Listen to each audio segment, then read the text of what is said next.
Conceive, believe, achieve. This is former UFC middleweight champion of the world, Michael Bisping. Paddy the Baddy here. You're listening to Combat Sports UK. And you're watching Combat Sports UK. Hello, I'm Danny Galloway, and this is Combat Sports UK. Today I've got the absolute honour of being joined by Braxton Smith, who's due to make his UFC debut at UFC 288 on Saturday, the 6th of May. Braxton, how are you, and how excited are you to be making your UFC debut? How's it going, man? Thank you guys for having me, brother. It's very exciting. It's something that I always knew I would get there, but just like the feeling I feel now, like it's kind of you'd have to like really experience it and go through it for like yourself to like know the feeling. So, but it's been really exciting. I'm sure. So to start off with, well, I'm thinking we'll just go a bit into the past and where you've come from. You've got a record of 5-1. But that one was against UFC vet Chase Sherman. And that was nearly a decade ago now. And then you had eight years off from the MMA game and came back and fought 5 times in the last year, all first round finishes. That's really impressive. Now that you're in the UFC, is fighting maybe not as actively as that, but to be an active fighter something that's important to you? I think so. I think the more active the fighter is, or the more active I am, that's more chance for opportunity. Staying busy, staying paid, and being able to, have the right fights to climb my way up the ranking. Absolutely, yeah. And the organization that you've had your most recent fights in is Peak Fighting Championship, where you were the first ever heavyweight champion. And I believe that you're the first ever fighter from that organization coming to the UFC. Is it important to you to sort of go out there on the big stage and represent Peak? Yeah, absolutely. I'll always be Peak, man. PFC for sure. I fought all my pro fights. Well, 4 of them, 4 out of 5. 4 out of 6 with Peak, and I was their first ever heavyweight champion. I defended the title for those guys, and I was the first fighter, male or female, to get signed up to the UFC or any big organization. So, it's an honor to be their champion and be their GOAT, and I'll definitely represent those guys well for sure. Absolutely, and you can see from your Instagram where you've done loads of posts saying how grateful you are. And do you think that perhaps you sort of breaking that boundary between PFC and the UFC can sort of potentially lead them for getting better and better up and coming talents and see other men and women be able to go on that journey that you've been able to? I think so, man. That was kind of the plan for me. Just to, normally in the United States of America, you go through LFA or you go through Fury, and so, I hope that I'm able to give that, a different look for, male and female, young or old, amateur or pro, give them that option of like, hey, well, you know what? I don't have to go through Fury. I don't have to go through LFA. Don't knock on Fury, LFA whatsoever. I don't have an issue with those promotions at all. But giving fighters other options like, hey, Braxton, he made it to the UFC through Peak. So, maybe I can kind of, do the same thing. So it's exciting. Yeah, absolutely. And as I say, 5 times in a year, all of them first round finishes. It doesn't take long for anyone to watch your highlight package at all. So, as I say, you've done it really quickly, which is even more impressive, and credit to yourself. Thank you. Just a quick one. I've heard you mention in other interviews that you did go down the avenue of chasing the football dream. Do you feel it's quite fitting that tonight, on the day we're recording, is the start of the NFL draft, and within 2 weeks you're going to be starting your journey that perhaps you didn't originally plan on and joining the UFC? Yeah, I didn't even think of that. Yeah, the draft starts tonight, but football was just I never loved it. I was always great at football. When you're a male and you're a Smith, you're really good at baseball, football, and basketball. And it just wasn't for me. It just wasn't my thing. I thought it was, and I tried. I fought with myself for years. Like, hey, bro, like this is what you're supposed to be doing. Your dad did it on the highest level. your cousins are, my cousin's actually getting ready for the draft tonight. He plays for the University of Nevada. But, when you're a male in our family, that's what you do. But I took a different route, and it's all because of my mom. She was the reason that I took this route. So, but I still love football. I still watch football.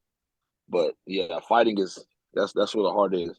Yeah. Well, I think it's safe to say that you're pretty good at it as well. So you're obviously a talented athlete that can do more than one thing.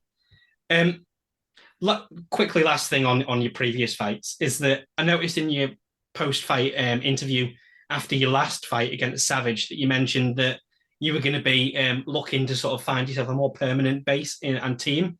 Is that something that you've been able to do prior to this fight? Oh man, yeah, you know what, man? After this next fight, I will. After this fight, I'll have a. Mm. I'll be moved. I'll be moved from San Antonio to Austin, and I'll Yeah. have a permanent fight camp, a permanent team. I have a head coach, a striking coach, a wrestling Mm. coach, a jits coach, a kickboxing coach, Mhm. a strength and conditioning coach. Like I'll have all of that set up.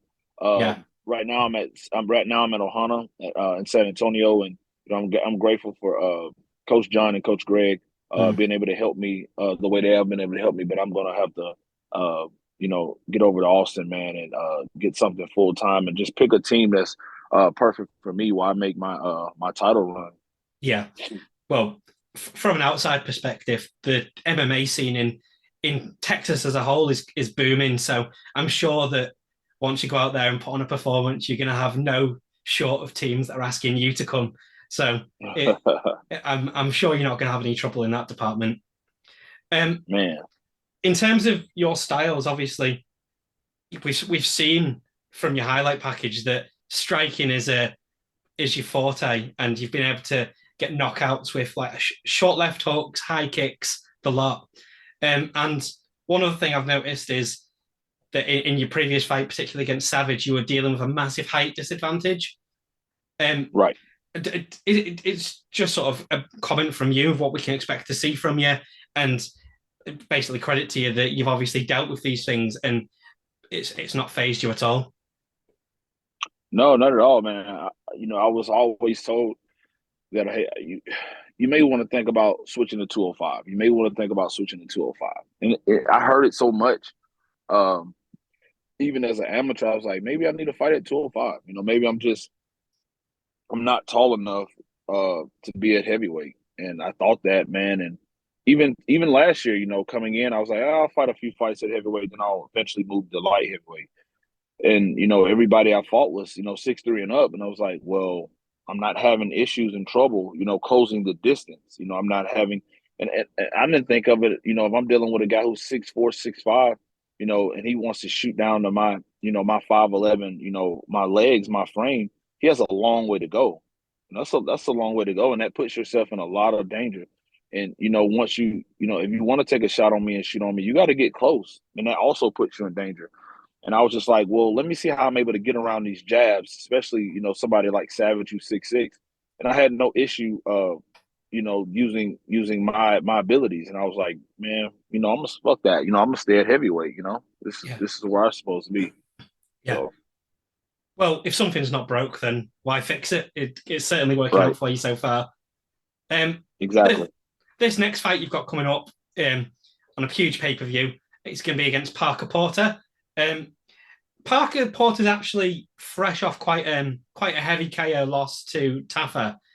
How do you feel that quick turnaround is going to play in as a factor in terms of fighting someone like you, who clearly has such strong power? Man, I can't really speak too much on where his mindset is and how he's looking at it. If it was me, uh, and I'm on my last fight and, I'm on my way out or whatever, I'm hella motivated, to go in and destroy my opponent. So for me, it definitely could play a factor.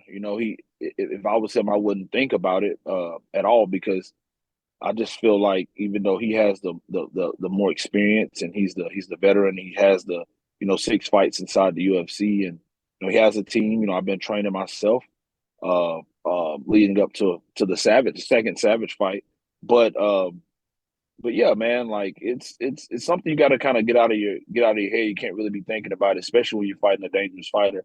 And I feel like I'm one of the most dangerous fighters in the world. When someone's underestimating me and they don't have the clear head. You don't have a clear head space, and you coming in and fighting somebody like myself, then it can be an early night for sure. Yeah. And another thing on Parker Porter is that through sort of seeing about MMA online and on your social medias, he's definitely kind of a fan favorite. And do you feel that fighting on such a big event like UFC 288 against someone that's a fan favorite, is that exciting for you to know that you're going to have so many eyes on the fight? And if you go out there and do what you've been doing, you can really make a statement and get a bit of traction from this. Yeah, I mean that's really exciting. To have all the big eyes on you for the first time ever. Uh, I don't think that being in front of that crowd will bother me at all. It could be just me and him, or it could be every 7.5 billion in the world watching. I'm gonna still be the same Braxton or a beautiful monster when when I'm fighting. But yeah, I'm excited. I'm happy to fight. A fan favorite. Uh, I got nothing but respect for him, man. I think he's a well-rounded guy. I don't know him personally, but I think he's a game and decent fighter for sure. I think he's a good fighter. But I'm excited to definitely go in there and get the win for sure. Yeah, and as I say, does it make you feel good that obviously the UFC are high on you and rate you quite highly, throwing you in such a big event and obviously trust you to go out there and put on a show? Yeah, I mean, shout out to the UFC for that. That's really cool. That still hasn't really sunk in and hit me at like the UFC. They're expecting some pretty big things, to put you on a card like this and bypass contender series and, just getting right to it, just getting right to it. I mean, 3 weeks after I signed, like, boom, on the card. So, um, that's definitely exciting, and I'm definitely gonna live up to the hype and go and deliver. Shout out to my manager Jason House at Team Meridian. He was able to close and capitalize on that deal. Yeah. Well, as you say, there's not many fighters that get to sort of have 5 fights in a year and then get signed without getting on the contender series. And there's even fewer fighters that get thrown right onto a huge pay-per-view card on their debut. So Right. it obviously shows what the UFC think of you, and that must feel pretty good. Um, Yeah, for sure. so you're going. So obviously you're in the heavyweight division, as we've already said. In terms of the long-term future of that division, with John Jones being the new champion, I think it was fair to say that Jones probably isn't going to stick around an awful lot longer. And Nah. Stipe, who's going to be the challenger next, you'd imagine, probably isn't going to stick around much longer either. With all these new sort of generation coming through of heavyweights, like your Aspinalls and your Pavloviches and whatever, is it exciting that you've sort of come along at a time where the door really is wide open for new prospects to come in and make a name for themselves and progress quickly through the division? Yeah, absolutely, man. Like Aspinall is one of my favorites, man. I would love that matchup in a year. That would be dope. But yeah, he's one of my favorites, man. He's a really talented heavyweight. I'm a huge striking fan, kickboxing fan, and I love the way he boxes. I think he has the best boxing in the heavyweight division, maybe even in the UFC. But yeah, I think it's wide open for sure. John will probably after he beats Stipe in July, he'll probably retire. If Stipe does win, he'll probably retire. There's nothing else to do unless they run it back with each other and kind of walk away after that. So it's definitely open. Um, I forgot, is it Sergey who beat Curtis Blaze the other night? What's his Yes, name? yeah, Sergey? yeah. Yeah, he's a Sergey beast. Pavlovich, yeah, Yeah, he's a beast too. So he's looking like he's next in line. Maybe him and Aspinall, or him and Gain. That would be a pretty good fight. But I'm looking at probably a realistic timeline, man, because I'm really about to start to like get to work on everything. It's just been me all the way up to this process, man. But now I'm in the UFC. It's time to really use that and take advantage of it and become the best I can be. And I'm the most athletic, fighter in the world. I truly believe that size, speed, power. You can see it from my football highlights. I'm 5'11". I can dunk a basketball. It's just when it comes to pure God given athletic ability, there's no man no man or woman that's more God gifted talented than me. But I still have to translate it over and put that work in and make myself a complete martial artist if I want to be able to compete and win a title one day. But I'm probably about a year away from that. So or yeah, about a year. So we'll see how it goes. Yeah. Well, I think you've summed that up perfectly there. One guy I wanted to ask you about, who we've already slightly mentioned in the near future, perhaps, is I've touched on that you've nearly a decade ago you fought Chase Sherman, who's actually in the UFC himself. Is that one that you'd potentially like to get back in the near future if you can go in and make a bit of a statement in your debut? Yeah, sure, man. I mean, I go back and beat Chase Sherman. I mean, I avenged the only loss I have. That would, kind of make me undefeated, maybe. Nah, but I would definitely love that one, man, for sure. That's nice. I shouldn't have lost that first one. But yeah, hats off to Chase Sherman, man. Hella respect for him. I don't know him personally, but I like the dude. I watch him. Ever since we fought, and every time he's fought in the UFC, I've tuned in to watch most of his fights. So I like him as a fighter, especially when he fought my old. I fought a guy on the amateur circuit. Walt Harris was my first, and he lost.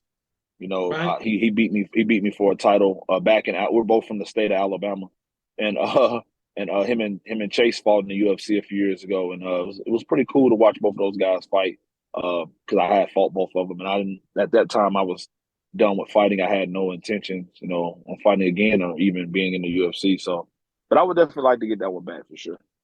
Okay, great. Well, I'm sure you'll have a lot of options if you can go in there in just over a week's time and put on the performance that you're planning to do. In terms of the questions I've got, that's everything. Is there anything, Braxton, that you'd like to promote, whether it be like any projects you've got ongoing or your social media or anything? Yeah, so my social media, my Instagram is beautiful monster underscore MMA. You guys give me a follow. I have a horror podcast. I'm a huge horror fan. It's called the Coming Soon Podcast. You guys can give me a follow or join our group on Facebook. Yeah, I have a horror movie coming up. I have some conventions coming up. I have a horror coffee coming out, coffee brand coming out. Fright snacks, which will be movie snacks, like horror movie snacks. Shirt lines coming out. So I have a lot of stuff we're working on, even some short films. But yeah, man, I'm a huge horror fan. That's my number one love. Fighting second. But yeah, that's about it. Yeah, that's really exciting. Sounds like you've got a lot going on then. Yeah, man. Yeah. Anyway, we'll put links to your social media and your podcast in the description of this for people to click on if they want to check that out. All the stuff to say is thank you very much, Braxton, for coming on. You've been great and really appreciate getting to speak to someone like yourself who's going to be on such a big stage. No, I appreciate it, man. Thank you guys for having me. It's been busy, but I'm busy 2 weeks, 3 weeks. But I'm glad I was able to get on and give you some time, brother. I appreciate it. Thank you. Well, that was me, Danny Galloway, there with Braxton Smith, who again is going to be fighting against Parker Porter, UFC 288 on Saturday, the 6th of May. And everyone here at Combat Sports UK is wishing you all the best with that. And I'm sure not just us, but the whole world's going to be watching. So good luck with that. And thanks again for coming on.